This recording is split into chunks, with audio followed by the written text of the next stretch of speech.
Calvo's Insurance, a legacy of trust, serving Micronesia since 1938. Matson and the Adahi Tano program. Cars Plus, home of Guam's first and only lifetime limited powertrain warranty. McDonald's of Guam, I'm loving it. And King's Restaurants, always open, always local, and serving up favorites for over 40 years.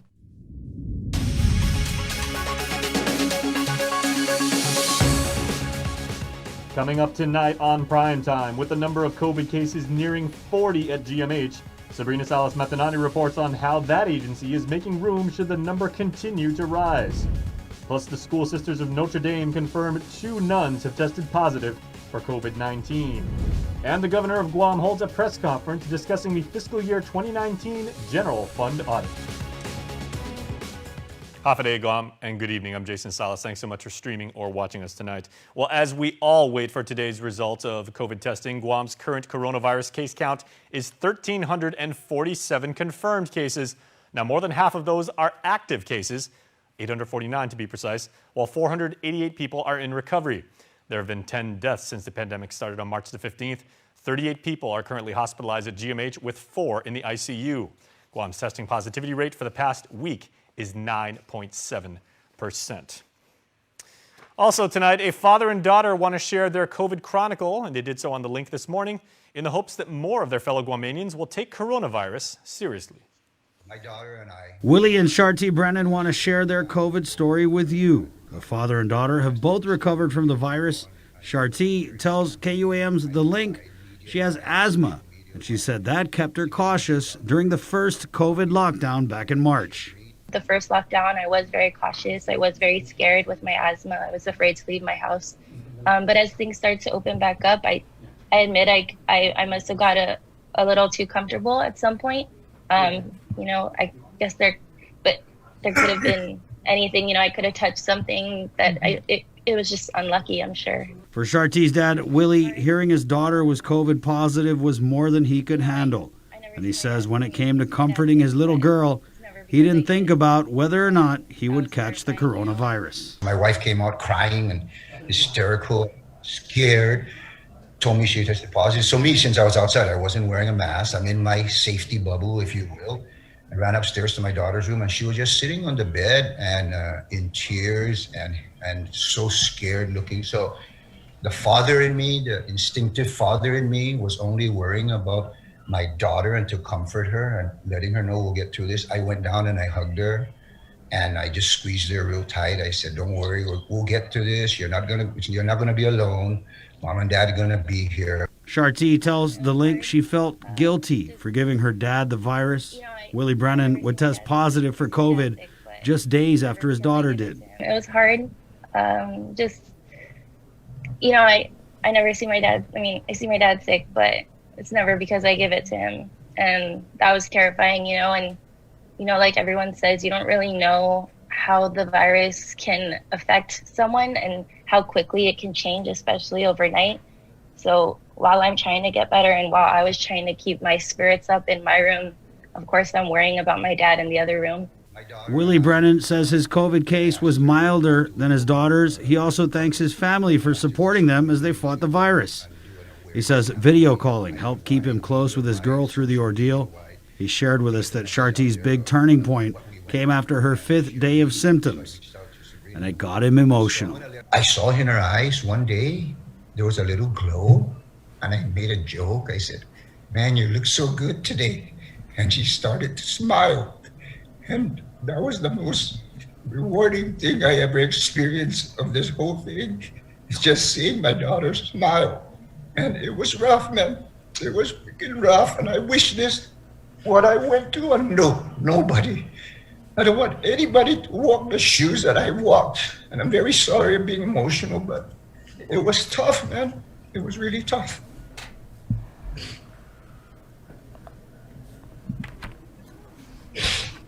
Both Brennan say COVID is no hoax, and they encourage island residents to wear masks, wash your hands, practice social distancing, and most importantly, stay home.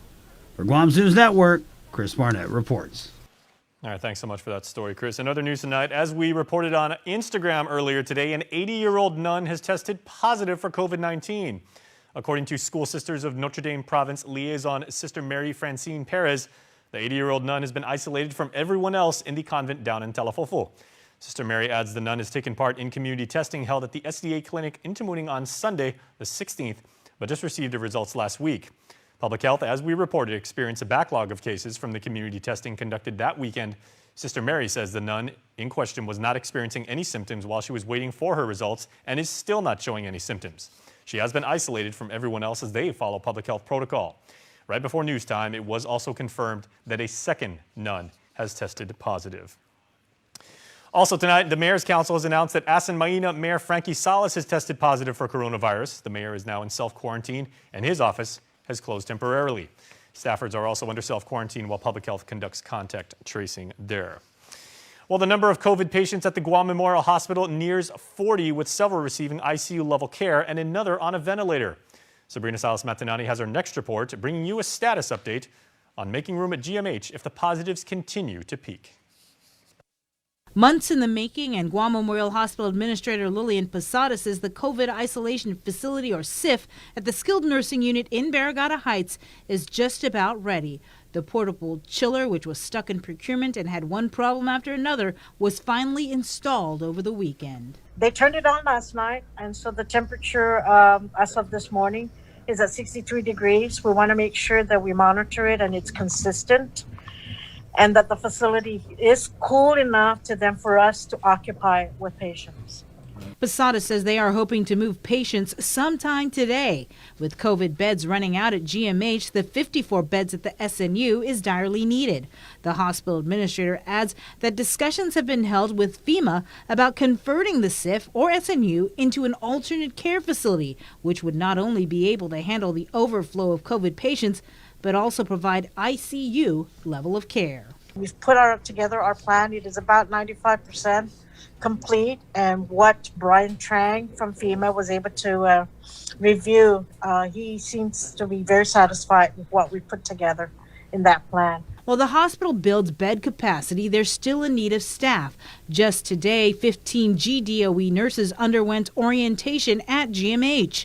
Meanwhile, instead of using space at the Guam Surgery Center to move non-COVID patients, Posada says they've gone with another option. What was more practical and what was going to be more beneficial was the staffing.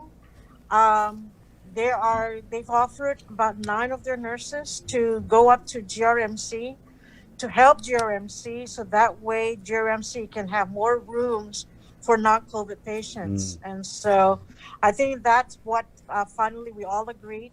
According to a letter written by the governor on August 8th to the CDC, she wrote that Guam is prepared for any surge in hospitalizations with 83 COVID-designated hospital beds, with a capacity to increase beds to 200 or more. On the link, Posadas confirms at GMH there are a total of 59 beds for COVID patients. As of this morning, 38 were occupied, leaving 21 beds for COVID patients left at the hospital. It just seems like it's beyond serious. If there's only 21 beds available, and say all 21 are serious and need medical attention. Yeah. I mean, this is where we're really going to need to call all our resources, what we've got, where we can put them. If the SNU comes on board today, it would add 54 more beds for COVID patients. Reporting for Guam's News Network, I'm Sabrina Salas-Matanani.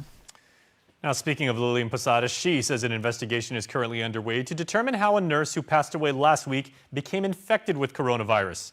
She was admitted to the hospital months ago COVID-free, but died COVID positive. Governor Lilian Guerrero made the somber announcement last Wednesday. A registered nurse who worked at GMH's intensive care unit and emergency room passed away. She was admitted to GMH on July 10th and had multiple comorbidities. What wasn't disclosed last week was that the nurse didn't have COVID when she was admitted. It's still under investigation. According to hospital administrator Lillian Posadas, it's a possibility the nurse could have been infected by someone who visited her. We're still going through the investigation. We're getting the facts, the data, and I haven't gotten the final report. Right. But I'll follow up with our infection control nurse. But she was allowed visitors because she was a non-COVID patient, right? Correct. Correct. Okay. And so then for the people that came in to visit her, wouldn't they have had to gone through some sort of like screening or something like that in order to get into the Guam Memorial Hospital, not have any sort of symptoms? We do. We go through the screening, the temperature checks. We ask them some questions. But remember, there are people who are asymptomatic. Yeah. They're walking around asymptomatic and are just as contagious and just as infectious, but they don't know it. What's also not certain is how GMH frontliners have been infected with COVID. We have several of our staff who have, been exposed, and the results came out to be positive. So they're out on isolation. If not home, then somewhere they are isolated, and so we're not allowing them to work. And so that again challenges us with our staffing situation. Some of the staff, or at least a majority of the staff who turned positive, were not at all exposed to COVID patients here. So we are looking, and we think that they were exposed. They contracted the COVID outside of the hospital. In an interview with Dr. Michael who is a member of the Governor's Physicians Advisory Group, he is aware of up to 20 GMH frontliners who have fallen sick from COVID since March. Well, the island's public sector may soon officially start transporting quarantine passengers to attend funerals. KUAM noticed this public works school bus at the San Agustin Funeral Home this afternoon here in Harmon. According to the Governor's press secretary, Crystal Paco San Agustin, the program has not been finalized, but today was a trial run.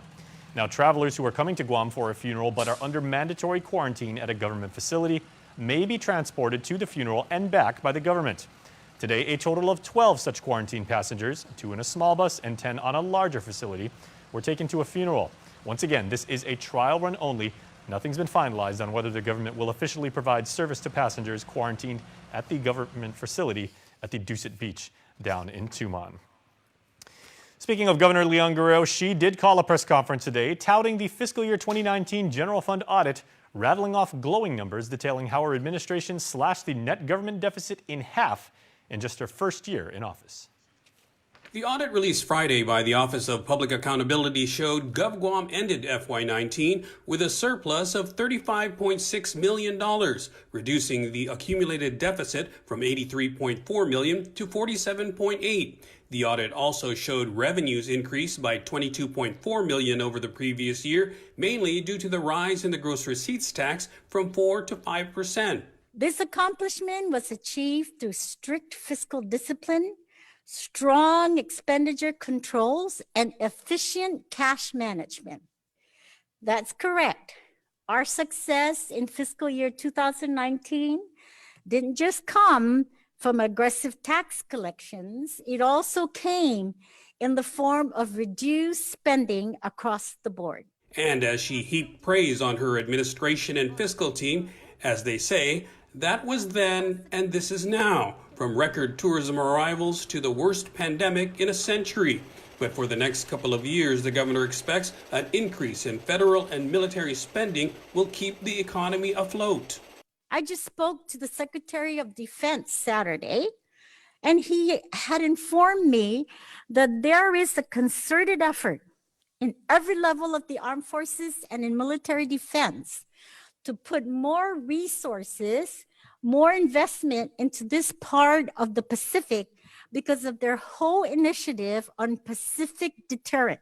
Currently, she says, federal pandemic assistance is pumping in about $1.5 billion, but total reliance on Uncle Sam is not sustainable. The governor says eventually we will need to rebuild the tourism industry. We must show to the world, international travelers, our tourists, that Guam is a safe place. Because if we don't show that, they're not going to want to come. So it is our task as a community to make that happen. For Guam's News Network, I'm Nestor Lecanto. Nestor, U.S. Defense Secretary Mark Esper has wrapped up a visit to Guam, including a high-level meeting this weekend with Japan Defense Minister Taro Kono to discuss a growing concern between the two allies, Chinese incursions in the Indo-Pacific region. Here's Nestor once again.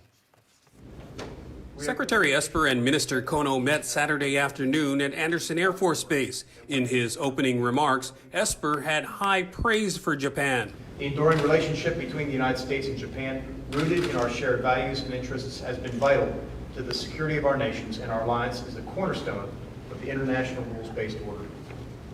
Despite the challenge of a global pandemic and efforts by some to undermine long-standing rules and norms, we remain dedicated to preserving a free and open Indo-Pacific region, working with our partners and allies such as Japan. He then issued a stern warning to China, whose incursions in the Indo-Pacific were the focal point of the meeting. Today, I look forward to discussing with you China's malign behavior in the region under the direction of the Chinese Communist Party, including the intimidation and coercion of its neighbors and its continued aggression in the East and South China Seas.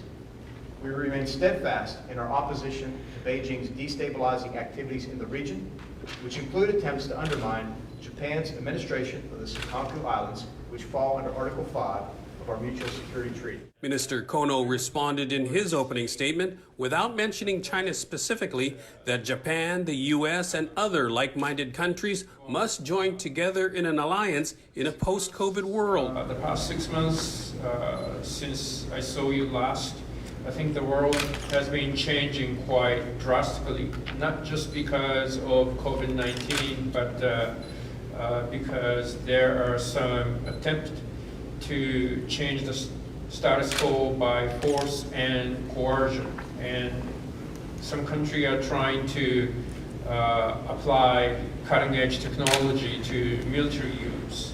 And we need to be very carefully monitoring the situation and need to build a posture to prevent any attempt to change the status quo. Earlier, Esper toured various local military sites, including Camp Blaz, where some 5,000 Marines from Okinawa will be transferred. Kono said as Foreign Affairs Chairman in the Japan Parliament in 2009, he led the bilateral agreement to fund the Marine relocation.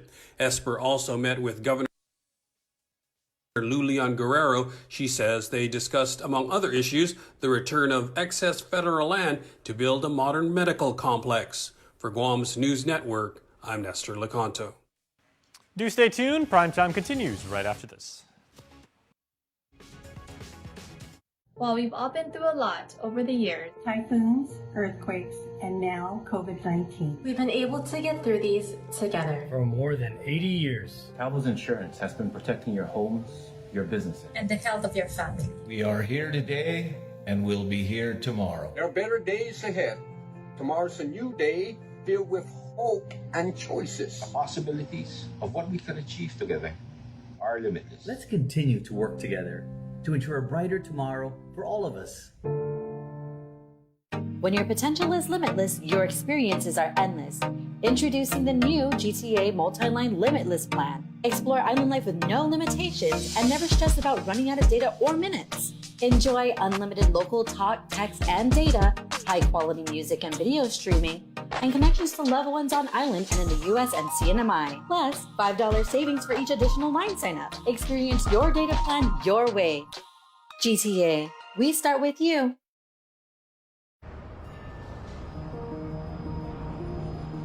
It makes myself and it makes my team members very proud to work for an organization that has been on island for many years with its focus on reliability, dependability, and commitment to the communities that they operate in.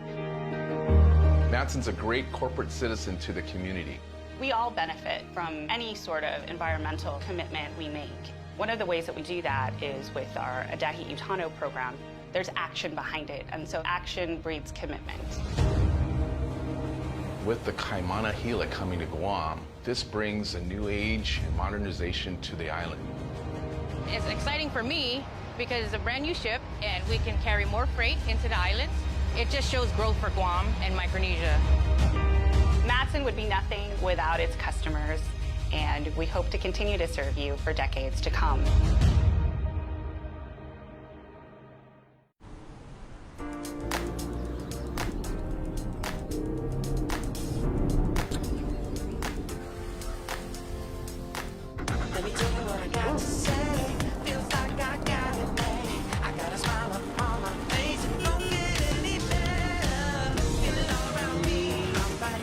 No matter what size adventure you're into, it's better in a Hyundai. And introducing the Venue, the newest member of the Hyundai SUV family. Welcome back to Primetime, everybody. Your senators will cut it rather close in passing a budget for the next fiscal year. They're scheduled to reconvene session for the vote at 9:30 tonight, just 2.5 hours before the legal deadline to do so. Senators worked all weekend on the budget bill, at the end sticking with the Office of Finance and Budget revenue projection of $774.6 million. So when you shave off the $125 million for income tax refunds, what's left for appropriation is about $649 million. Speaking on KUAM's The Link Show, Senator Therese Terlahi said even that may be a bit too optimistic. But of course, with businesses closing since March, I just can't see the logic in that. So they're very much banking on federal funds to make the corporate income look good at the end of the year. Some senators also want to keep a tighter rein on the governor's spending flexibility. They voted down a motion to grant the governor an unprecedented 30% transfer authority. Republican Senator Jim Moylan. You know, if we were to give the increase to 30%, there's no promise that the governor would have put it into these agencies that the legislature feels is important, and that's the legislature's duty. We set the budget requirements, right? It adds up to millions and millions of dollars in the hands of the governor. Well, we won't restrict that, but we want to have the authority to oversee that, but it couldn't be done. So we fought and we fought. And we got it back down to 15. So I'm happy for that. Some said they were not happy, though, with some of the agency budget cuts, but they're glad the spending plan does not provide for any personnel cuts. None of the lawmakers who appeared on the link ventured a guess as to whether the governor will sign it. For Guam's News Network, I'm Nestor Lecanto. Now, one of the more controversial budget provisions was a $500,000 appropriation to UOG's Guam Green Growth Environmental Initiative, run by the brother of Senator Amanda Shelton. She defends her support, saying it was part of the university's overall budget, but critics called it an open-ended raid on the revolving recycling fund. Here's Senator Sabina Perez earlier today. I think the argument that just because there's money there that you can raid it, I think that falls flat. That argument falls flat. That's basically going against the tenets of good governance and really what the society is based upon. But the other thing to note is that, we're not guaranteed the revenues. Although there's a projection of revenues, perhaps that doesn't tell us what the future collections may be. So it may be truly endangering the programs that are in place already. The revolving recycling fund receives about $2 million a year from vehicle registrations. Just last year, the same legislature passed regulations requiring the money from the fund be prioritized for junk car and white goods disposal. Senator Perez says she was able to insert an amendment to help ensure accountability by requiring the Guam EPA's board of approval for any expenditure. In weather headlines, a torrential downpour last week brought back quite a familiar old problem for the local tourism district, recurrent flooding. The water was especially high in parts of Tuman's Paradise Island, with GVB Vice President Dr. Jerry Perez providing an update on flood mitigation efforts at his agency's board meeting on Friday. The problem is that there's been a maintenance neglect for more than 20 years. So you have mud buildup that's calcified, other junk, and even furniture, if you can believe it, that's clogging up the stormwater discharge. He says a contractor was working to remove a series of bladders last week that were likewise clogging the drainage culverts. But we have to stop because we've exhausted the $260,000 budget that we had and have requested Public Works to give us some assistance because at the end of the day, this is really a DPW responsibility. He says he spoke with DPW Director Vince Ariola, who committed $50,000 to the project. Ariola also told Perez he would check with the Guam EPA if there was any additional funding available. In tragic news tonight, a man is dead after his car ran off the roadway and crashed. Friday at about 5:45 p.m., GPD's Highway Patrol Division was activated to Aga Boulevard in Ipapao Estates in Dedido to the accident. According to a press release, both the operator and passenger were transported to the nearby Guam Regional Medical City for treatment and care. The male operator was later pronounced deceased by attending physicians. That incident marked the second fatal crash Earlier Friday morning, a crash claimed the life of a 65-year-old man. At around 5 in the morning, officers from the Central Precinct responded to a car that ran off the road on Route 8 by Paterno Street in Mighty. The male driver was transported to Naval Hospital in Agana Heights and later pronounced deceased. Both cases are ongoing. Speaking of GPD, the Criminal Investigation Division and Internal Affairs are investigating another officer-involved shooting. Sergeant Paul Tapao says early Sunday morning, officers from the Didido precinct pursued a vehicle that failed to stop after vehicle plates did not match.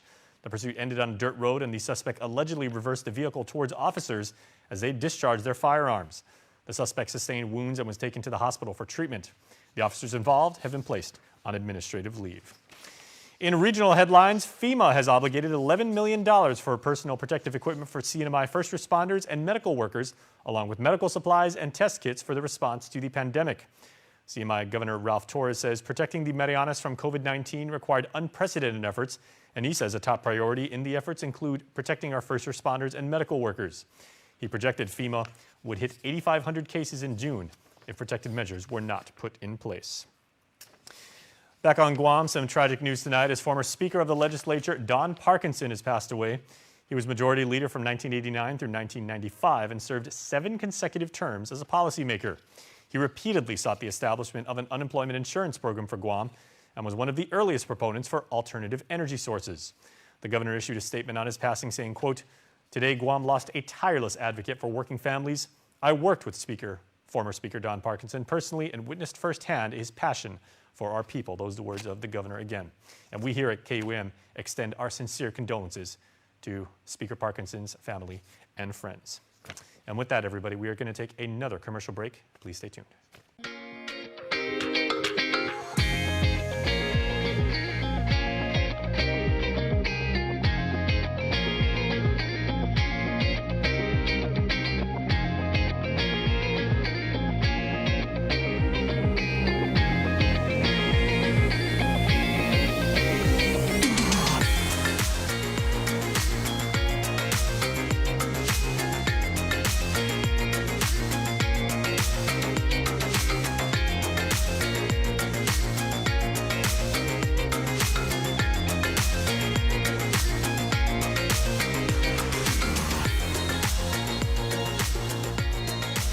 Your community calendar is brought to you by Taco Bell. Whether it's your first meal or your 4th meal, we've got you covered. Taco Bell, live Mas.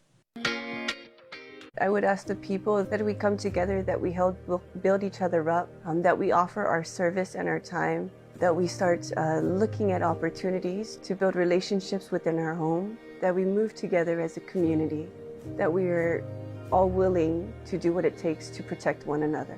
It's about investing in our people, to putting them first before myself, before my thoughts, to fighting for their cause. I'm Selena Nelson, and I approve this message.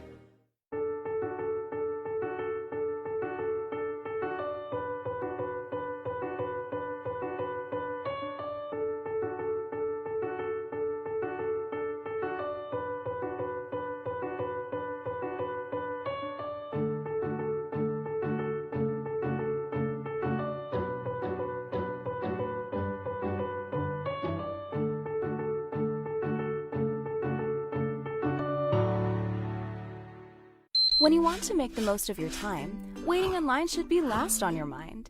Introducing Skip Lino, the most convenient way to visit Docomo Pacific. Simply download the Skip Lino app on your device.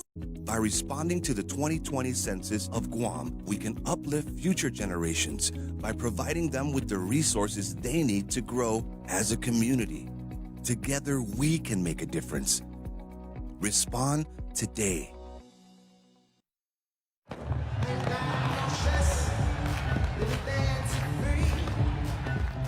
We didn't set out to make a hit. Baby's been good to me, baby's been good to me. So many let me on my feet, so good you let me on my feet.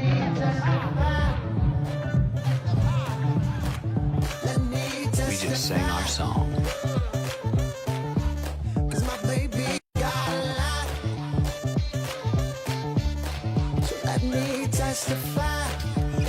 Real bourbon, no apologies. Let me testify. While turkey. It'll find you.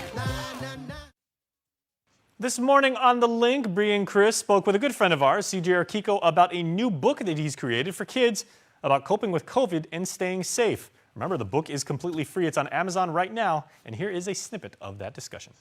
The idea. You know, I noticed that we all are inundated with the news, but I don't think anyone's explaining this very well to little ones. So I thought that it might be cool. You know, it's like the voice of Dr. Seuss and Mr. Rogers told me, maybe I should write a book to explain it to younger children, right? So I flew to Texas, the middle of this pandemic, on July 27th. And I did a lot of the writing on the plane, actually. And I wrote it by hand. And then when I got there to pick up my kids, you know, we came back here, and then the day after I got back, I started drawing. And here's one of the original drawings. Wow, so, look at that. Yeah.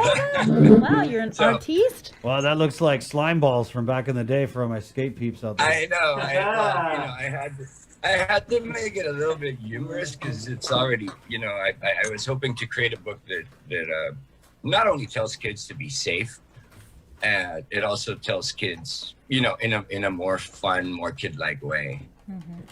So what's the main character of the book? You know, I wrote it in second person. I see. So it's actually, it speaks to the reader like you know, you should wear, kind of like what Chris echoes every morning. You should wash your hands.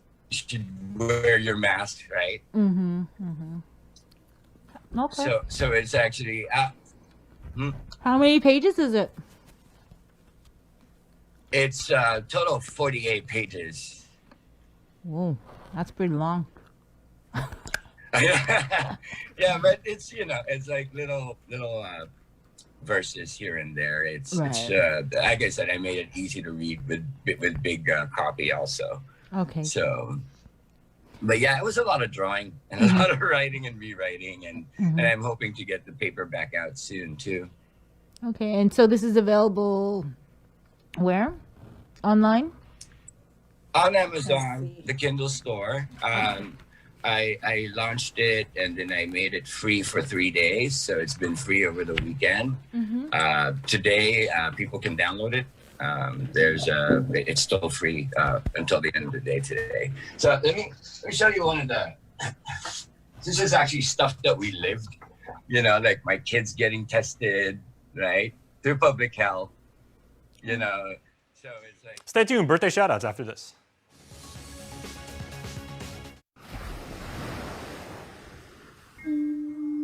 Our island is a gift that we have shared with the world. But in the stillness of today, our island is asking everyone to give us a moment.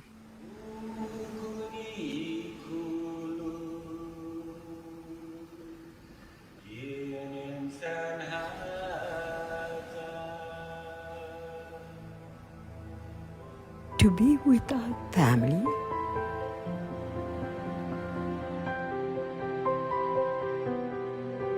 Ifamagonte, our children, our grandchildren, Itanota, our land, our thoughts,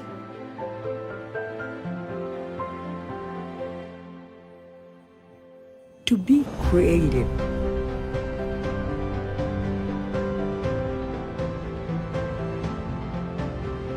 Fanhongi, to have faith.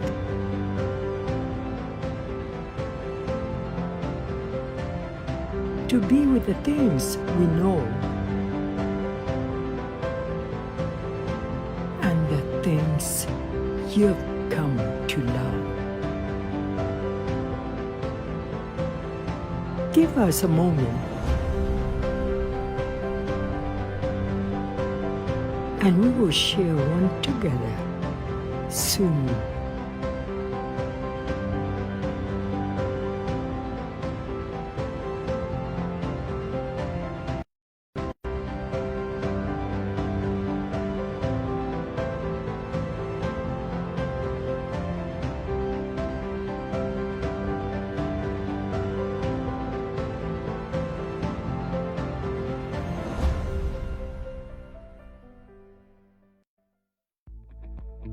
MTO Maintenance will now completely sanitize your home, office, or business with state-of-the-art commercial sprayers. For over 30 years, MTO Maintenance has been committed to the health and safety of our customers. And now, more than ever, a clean home, office, carpets, and furniture is a necessity to our island. Give us a call today. Stay healthy and stay safe, Guam. Call 647-6861 for an appointment. Nachos come with rules, like don't take the fully loaded chips, don't hog the guac, and never take the last one. But with the Grande Nachos box from Taco Bell, you can break all the rules, because this meal's all yours. It's time for that favorite segment of mine. It's your Cold Stone Creamery birthday shoutouts. On the last day of August, we say happy birthday to Kimberly Blas, who turned 24 today, to our fishing princess, Kimberly Rhodes. Love your Faison, Navarro, Roberto, and Blas families on Guam and in Texas. Happy birthday number 16 to John Perez. Love from your familia. Jeanette Donato, happy birthday to our queen. May the Lord bless you and keep you and make his face shine upon you. We love you. From your boys Samuel, Gabriel, Gideon, and Kairos. Nikolai Rai has birthday number 1, and to our Nico Blaze. One love and full of blessings today and all your tomorrows. Happy belated birthday wishes going out to Jared, who was born on August the 20th. Happy belated birthday, Jared, who became a teen. Awesome, and congratulations. Kylea Livingston, born on the 28th. Happy birthday to you, who turned 1. Some great-grandparents, Mike and Mary Livingston. Kenneth Sablon, born on the 29th. Happy birthday to our brother, uncle, Kenneth, on his special day. Lots of love, Ken, from your family, most especially Robert, a.k.a. Uncle Hansham. And happy birthday to Judy Mary Tatauta, born on the 30th. Happiest second birthday, Princess Juju. We hope you have a magical day. We love you, Bula. Love the Piercing and Tatauta Club. The Cold Stone Creamery is as costly as it is happy, which means it's absolutely free. See how that works? So go to KUAM.com, click on birthdays, and you are in guaranteed. And please stay tuned because more is coming up.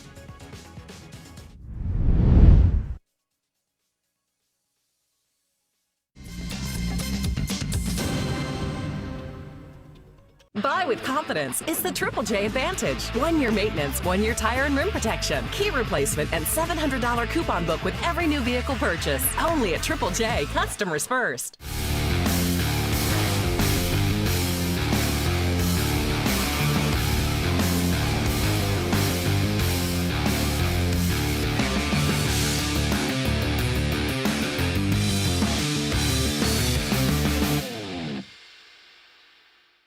Hafa and welcome to another episode of Cruisin' with KUAM. Now, normally I would go to Triple J, I would get a car, I would talk about the car, walk around it, we would film it and all that. And well, can't really do that now, but you can go to their website, carsguam.com. You can browse their entire inventory from the safety of your own home or wherever you are. And yeah, given the restrictions, I'm not going to be out cruising around, but I still wanted to do this interview. And joining me now, we have Maria Dunn. Maria Dunn, Hafa, and thank you so much. You are very welcome. Thank you so much for having me. It's a pleasure, and I really wanted to talk to you because the more I was told about you, things would get brought up. I realized that you wear a lot of hats, and I kind of wanted to talk about balancing all of those different things that you do.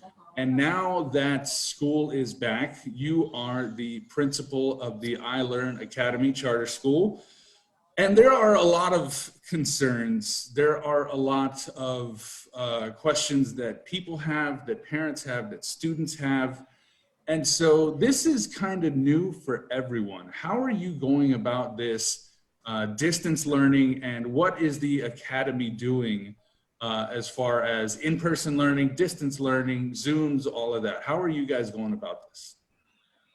So I just started, this is my first year. I am the principal for the upper level grade. So that's 3rd, 4th, and 5th. And then I have an amazing colleague, Mr. RG Pamplona, who is actually the lower level principal for kinder 1st and 2nd. And as a team, with the help of our admin, because honestly, the admin at our school really is what makes our world go round, because they really vouch for us as administrators, but then also they really vouch for the teachers. And like you said, it's just an educational climate that we would have never imagined being here.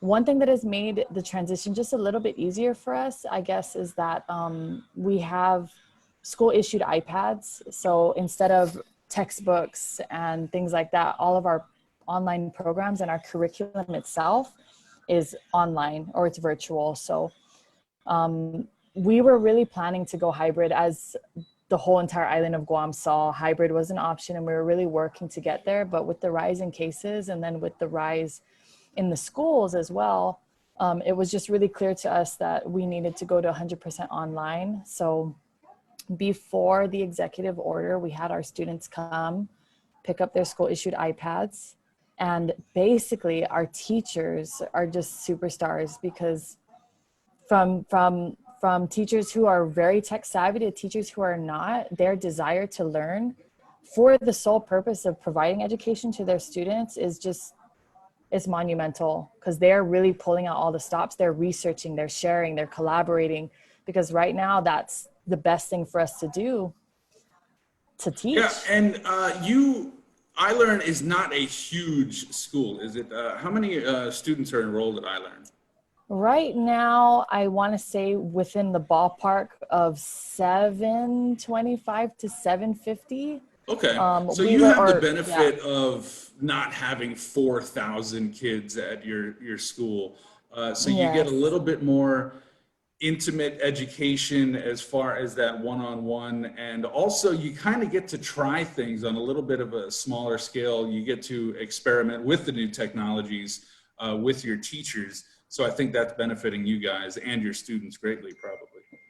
Yeah, well, the teachers, they're still, I know 770 doesn't sound like a lot, but we also don't have, like, I think including our 2 robotics teachers, we currently have about 34 teachers on staff.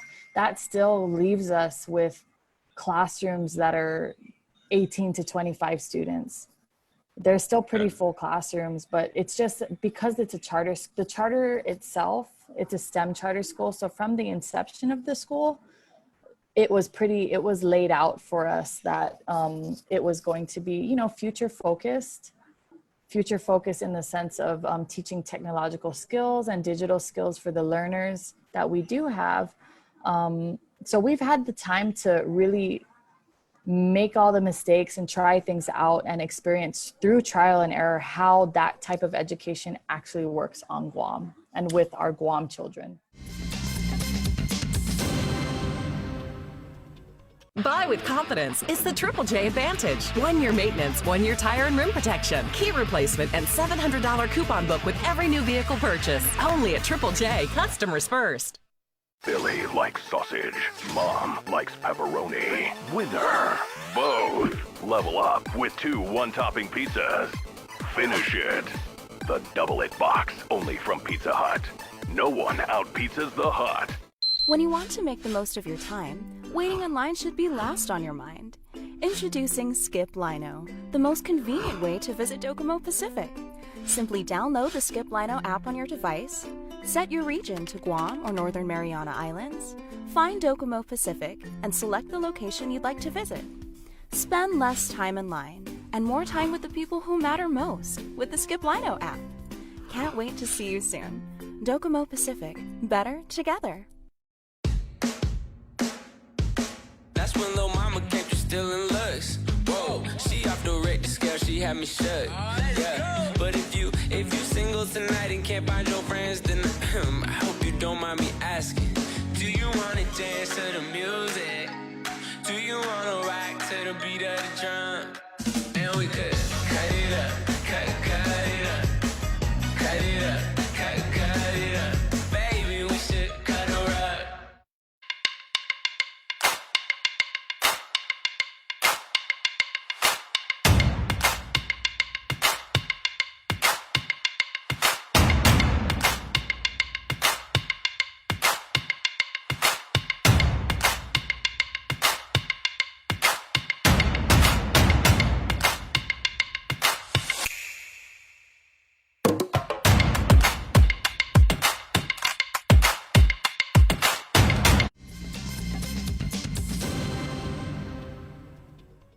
with confidence is the Triple J Advantage. 1 year maintenance, 1 year tire and rim protection, key replacement, and $700 coupon book with every new vehicle purchase. Only at Triple J, customers first. Parents, of course, they are invested in their child's education and future, and you guys, I'm sure, take a lot of pride in making sure that, hey, we're doing the best we can, but the concerns that you get from parents, what are some of the big ones that keep popping up? Some of the biggest concerns, I mean, they've been great, and I'm not exaggerating. They've really, we put out a survey at the end of our first lockdown asking parents how they felt about their virtual classroom experience, and they were just happy that it was even available to them. A lot of their issues, of course, is how can I, and it's great that they're bringing it up, how can I manage my child at home? Like, what are some best practices to get my child focused in their classroom, you know, getting used to this new normal, right? Like, how do I get my child to sit in front of a screen for X amount of time? And they're learning along with us. Everybody is just learning together. And I feel like so far, the parents have been really, really understanding and patient, not just with us, but with themselves at home, because this is totally new. This is new. This is new for everyone. There's not a playbook that we're all going by here. It is crazy. And it's live and learn, and it's experience it. And the kids are going through this, you know, with their families, you know, this uncertainty. Yes. And so we all kind of have to stick together. But you, as a mother yourself, you're probably invested, obviously, in the iLearn Academy, but also when you look at it from the mother standpoint, take yourself out of the administrative part of being a principal, just from the mother standpoint, how are you looking at this situation? Well, every morning, so our classroom is the dining table plus this little area on the side. I have a kindergartner as a mom, so that in itself is insane because he's 5 years old, and my child, my second grader, she's more independent, but she's also been attending iLearn, so she kind of understands how to use some of these online platforms, which is another issue that I forgot to mention regarding parents' concerns is, you know, their confidence in using new platforms online, internet access, device access for other schools and things like that are also concerns. But for me as a parent, oh my goodness, I'm doing emails and contacting teachers, but at the same time, I'm like telling my son, you know, listen to your teacher, pay attention, face forward, like don't play with that, put the marker down, don't touch that. What are you doing with this? But I can say that with those stressful moments, there's also been a lot of moments where as the days progress, I see him progressing and his focus is getting a little bit better. And that is so rewarding as a parent to see.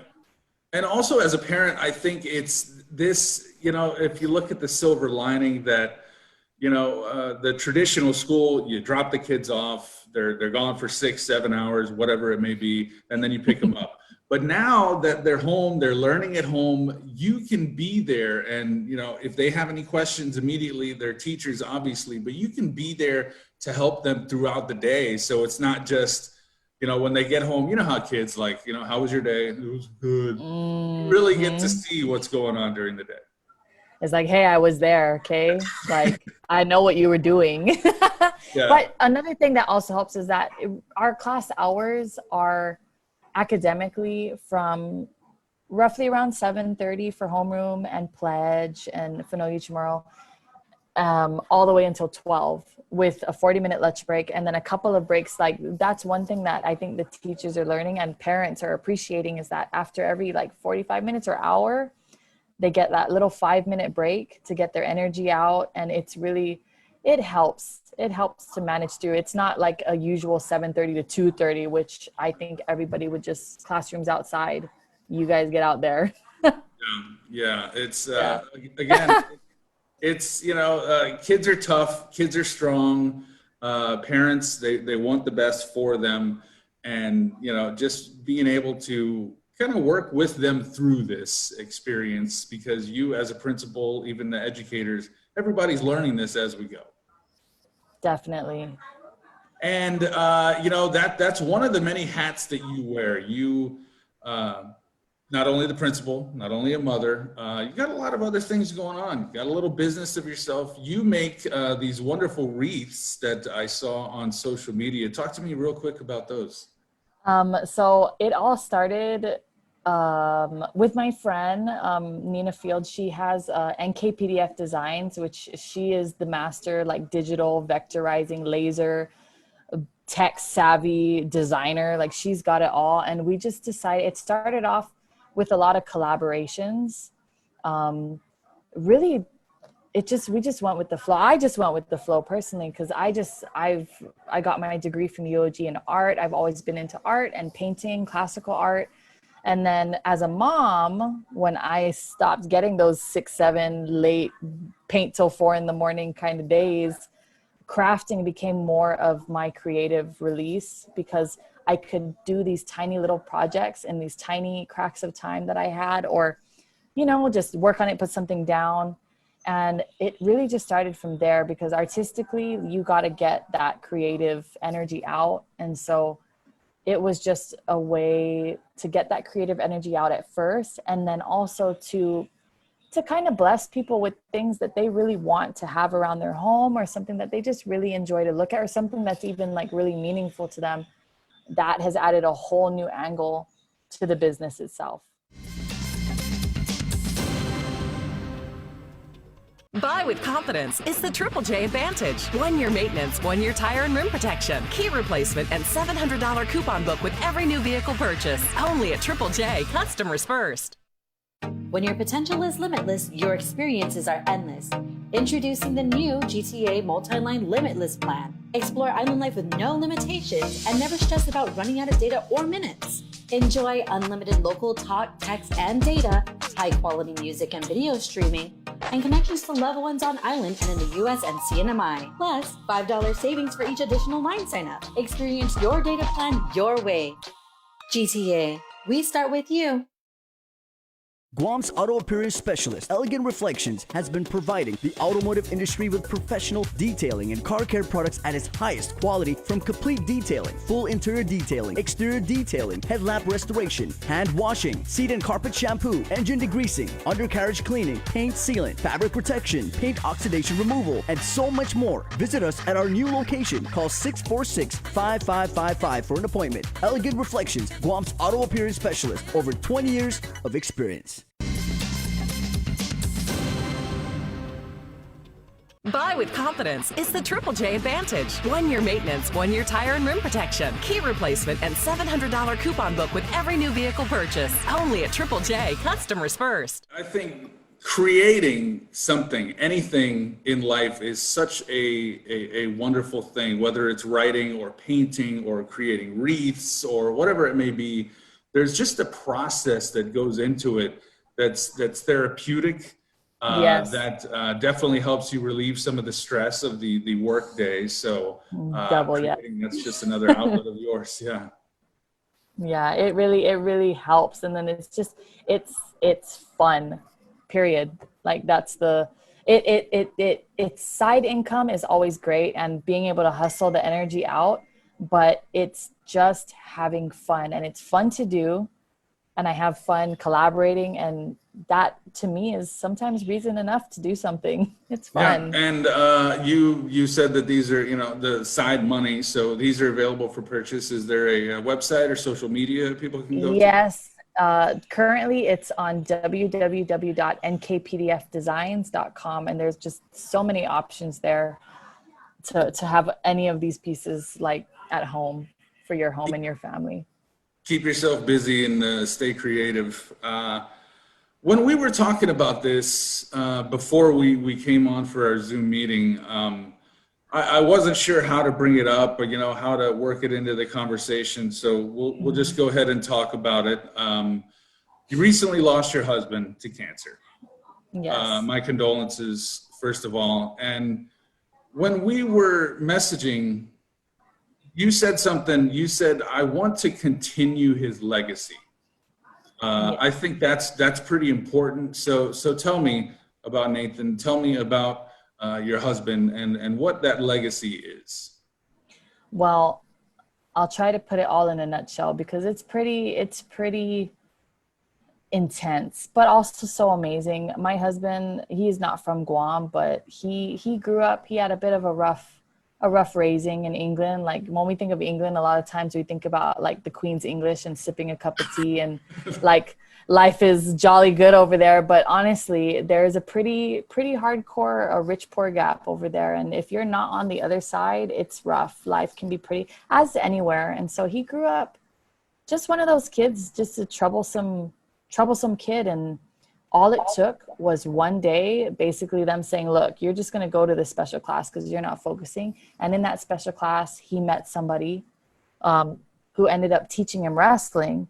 And that pivot changed his trajectory completely for the rest of his life, because new friends, new family, new teammates, new everything. Life just changed for him. And when he came to Guam after the 2012 Olympics and we started our family and our life here, he always wanted to use wrestling, one, of course, to make amazing wrestlers, two, to build grassroots wrestling on Guam, because I told him, I said, I've wrestled for 14 years and in all of my time, there was never kids wrestling. It was grown adult wrestling all the time. So grassroots. And then after the grassroots, it was to use wrestling to bring people together so that they feel a connection with people, so that they have a place to be and they build relationships with people and they build the strength and the grit and that mental strength, which is like the namesake of wrestling and a lot of wrestlers,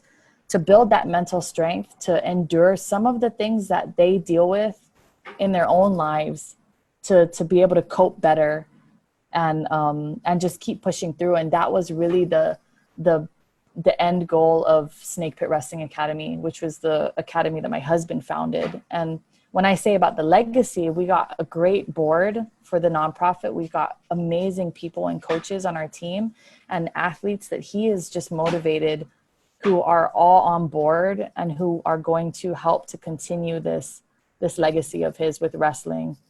Yeah, and obviously he had an impact, you and the family did, because when he did pass, my social media was flooded with people offering their condolences for Coach. For someone that, I'm not a wrestler, I'm not in that community, but to find out just a little bit through other people's eyes, you kind of get a sense of the great man that he was.